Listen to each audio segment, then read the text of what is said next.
Sammy here, with another story you probably shouldn't listen to alone. There's a reason the government shut down Station Echo. It was one of dozens of Cold War-era listening posts hidden deep in the mountains of Northern Europe. It went offline in 1987, after what they called a signal contamination. But last month, someone picked it up again. A strange, low-frequency hum, followed by breathing. Then a voice whispered, "If you can hear this, they already found you." No one took it seriously at first, until hikers in that same area vanished.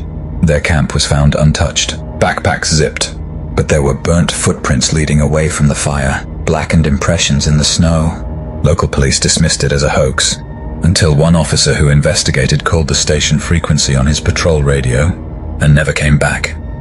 A 3-man rescue team was sent into the valley. They were streaming live back to base through body cams. You can still find fragments of that footage if you know where to look. The video cuts in and out, but one part is clear. A voice on their comm says, "Stop walking." Only none of them had said it. They reached the building at dawn. An old steel door, half rusted, half melted. Inside, dust, old radio gear, and a flickering green light on the console. One of them whispered, "It's still transmitting."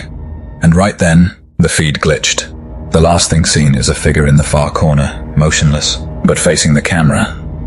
When a second team arrived 3 days later, everything was gone. The console was cold, the equipment unplugged, but the logbook was open. Last entry, 3:07 a.m., incoming message confirmed. And next to it, 3 burnt fingerprints. Declassified documents from 1994 mentioned Project Echo, audio phenomenon unknown. It described a sound wave that caused hallucinations, memory loss, and mass paranoia. The report ends abruptly with, "Do not respond to the signal." But someone did. And since then, the same signal has been detected every few months in different countries. A truck driver in Finland claimed to hear it over his CB radio. He described a child's voice saying his name, even though the line was dead. 2 days later, he was found parked on the highway shoulder. His engine was still running, and his dashcam showed a faint silhouette standing by his window just before static took over.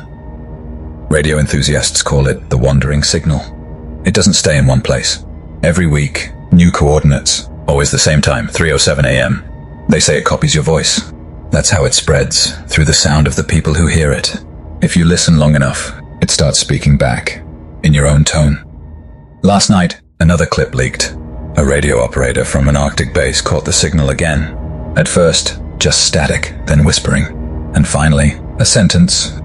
"We're almost through the frequency. You left the door open."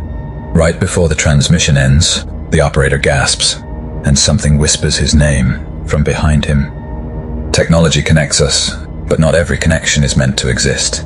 Some frequencies aren't from this world, they're doorways. And once they open, something always wants to step through.